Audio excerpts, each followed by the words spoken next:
Aujourd'hui, je vais partager avec vous deux astuces qui sont scientifiquement prouvées qui peuvent aider à améliorer votre santé hépatique et également à diminuer l'accumulation des gras et l'inflammation dans votre foie. Si ce genre de sujet vous intéresse, alors je vous invite à me laisser un pouce en l'air car cela me motive énormément et commençons tout de suite. Bonjour à vous, comment allez-vous? Je suis Renata Barcelos, fondatrice de maigrosdefinitivement.fr, enthousiaste et étudieuse de la science nutritionnelle. Je viens ici toutes les semaines sans faute depuis presque 6 ans pour vous aider à comprendre la nutrition, la perte de poids, votre santé et ce qu'est un style de vie sain. Et tout ce que je partage ici est à 100% basé sur la science. Et je suis ici pour vous aider à prendre les choses en main et à révolutionner votre vie et avoir le poids que vous souhaitez et votre meilleure forme physique. Voyez-vous, de plus en plus de personnes ont des problèmes des foie gras, la stéatose hépatique. Et comme nous voyons ici, si elle n'est pas traitée correctement, elle ira s'aggraver avec le temps. Il est possible qu'elle évolue vers la fibrose hépatique. Après plusieurs années, elle peut devenir une cirrhose avec un risque de cancer hépatique. C'est très sérieux. Ce que beaucoup de personnes ne savent pas est qu'il existe des interventions simples que vous pouvez appliquer à votre style de vie et à votre alimentation pour établir rapidement la santé de votre foie. Et aujourd'hui, je vais vous donner 2 stratégies puissantes que vous pouvez appliquer et voir les résultats sur vous-même. Aujourd'hui, je vais me concentrer sur la maladie du foie gras non alcoolique, la stéatose non alcoolique. C'est un problème très courant du foie gras, pas à cause de l'alcoolisme, à cause d'autre chose.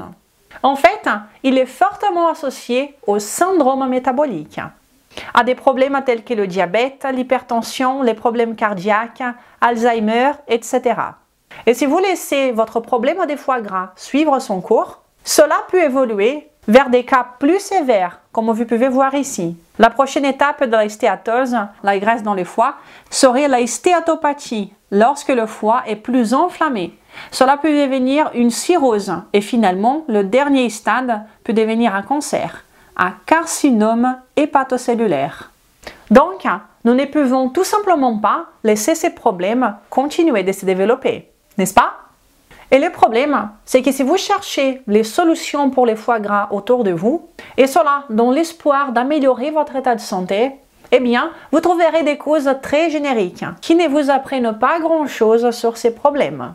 Comme par exemple que la stéatose hépatique non alcoolique est causée par le surpoids, l'obésité, la sédentarité, le diabète, une mauvaise alimentation, un cholestérol élevé, une pression artérielle élevée, une perte de poids, un gain de poids, l'utilisation des médicaments, une inflammation chronique dans le foie. Et ce sont des choses très générales. Fondamentalement, tout peut causer la stéatose hépatique. Mais ce n'est pas bien ainsi. Nous devons analyser la physiologie des choses.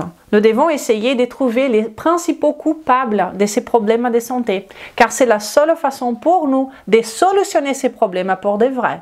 Nous avons besoin d'une solution qui fonctionne véritablement.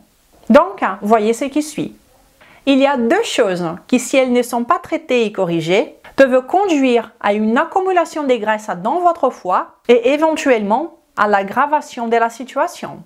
La première chose concerne l'exportation des graisses du foie et la deuxième chose concerne l'oxydation et l'inflammation dans cet organe.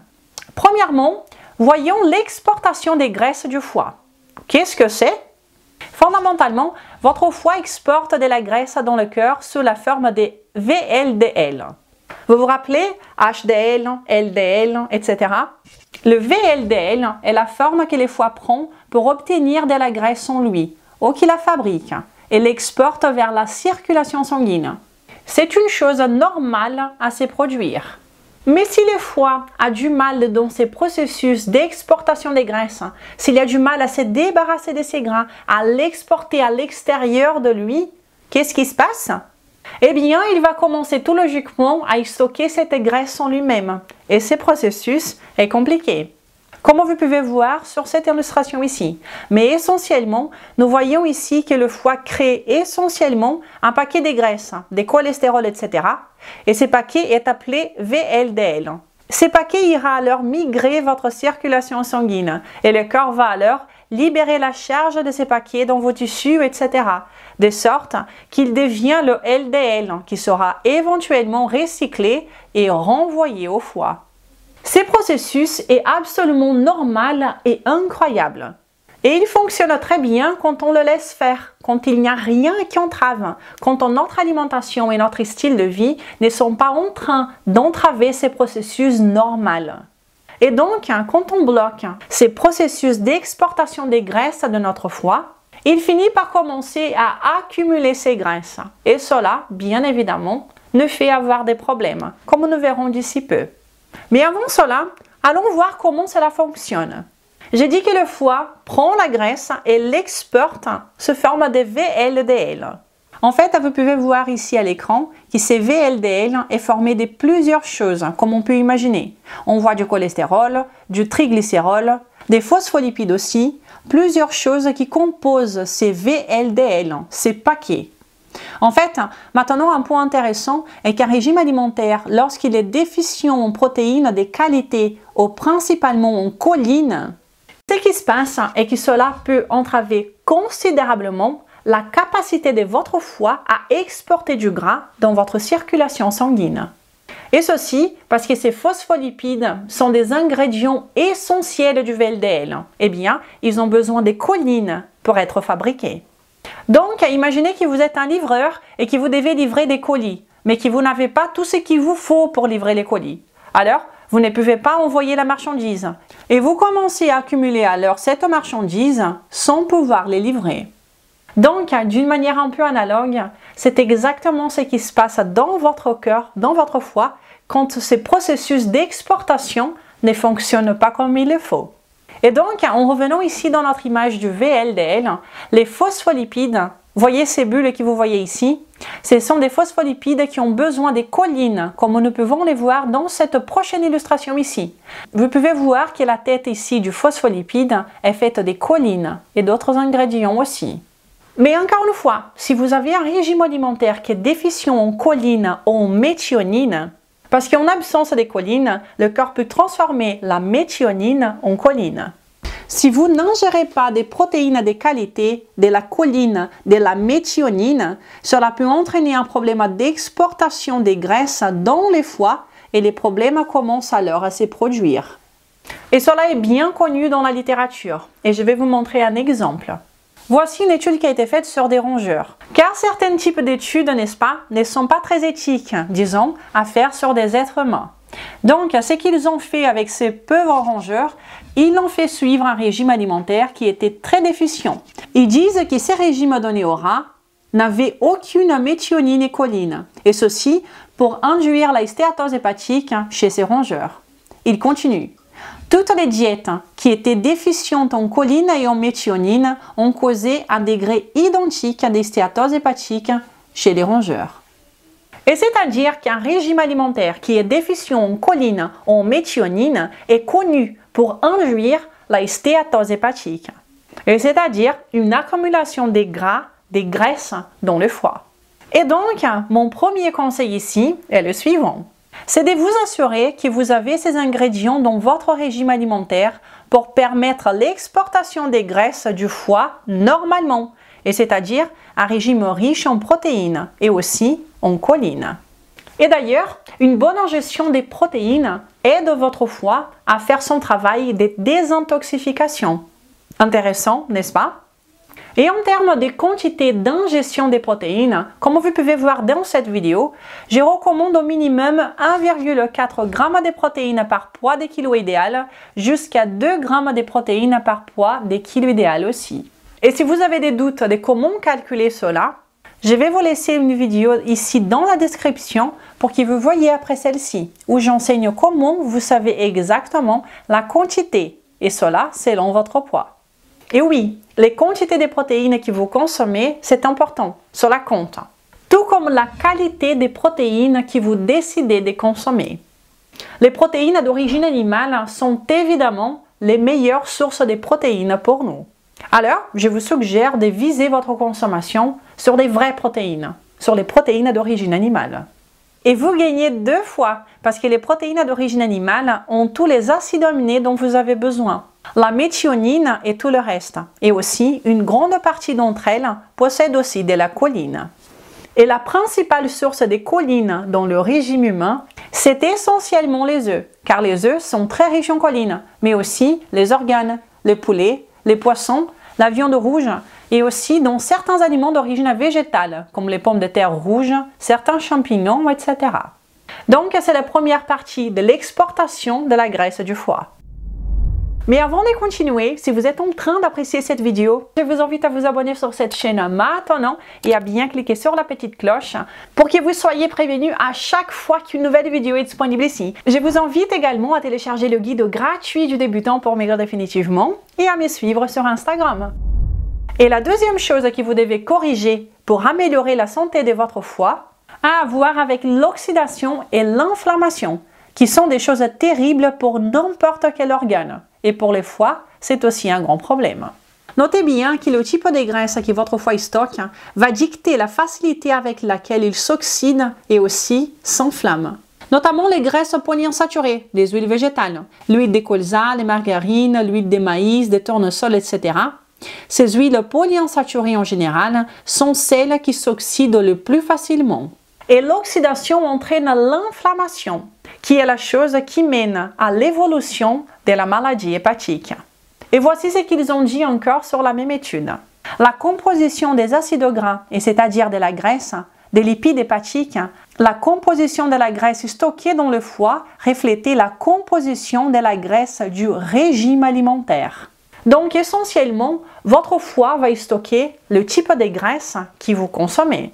Alors, vous êtes au contrôle du type de graisse que votre foie est en train de stocker. Vous pouvez utiliser des graisses qui s'oxydent plus facilement ou bien des graisses qui s'oxydent plus difficilement, qui ont plus de difficultés à être oxydées. L'étude continue en disant que les rongeurs qui étaient alimentés avec ces régimes peu en choline et en méthionine ont montré beaucoup d'oxydation des lipides hépatiques, et c'est-à-dire la graisse du foie, induisant des gènes pro-inflammatoires et aussi de l'inflammation histologique. De plus, ils disent que quand les huiles végétales ont été remplacées par des graisses plus saturées, cette oxydation des graisses et aussi l'induction des gènes pro-inflammatoires et aussi l'inflammation du foie en soi ont tous diminué significativement. Et c'est incroyable! Alors essentiellement, si vous voulez diminuer l'inflammation et l'oxydation des graisses dans votre foie, commencez à manger des graisses qui protègent plus de l'oxydation. Et comme on a vu, les graisses polyinsaturées sont celles qui s'oxydent plus facilement et qui entraînent donc une inflammation, et les graisses saturées sont celles qui protègent le plus contre l'oxydation et l'inflammation du foie. Donc, comme exemple, des graisses monoinsaturées, comme l'huile d'olive pure et vraie, l'huile d'avocat de bonne qualité, des graisses plus saturées comme l'huile de coco, le beurre par exemple, la graisse animale, des bovins aussi, des graisses ancestrales plus saturées. Quand vous corrigez la qualité des graisses que vous ingérez, vous donnez à votre corps les ingrédients pour qu'il ait un processus d'exportation des graisses correct. Vous mettez votre foie sur la bonne voie de la récupération. Et la bonne nouvelle, c'est que le foie est l'un des organes qui réagit le plus rapidement à des changements dans notre alimentation. Eh bien, quand vous alignez ça avec une alimentation forte, en fait, vous avez le tout. Et vous allez être même surpris de la rapidité avec laquelle votre foie revient à sa bonne forme.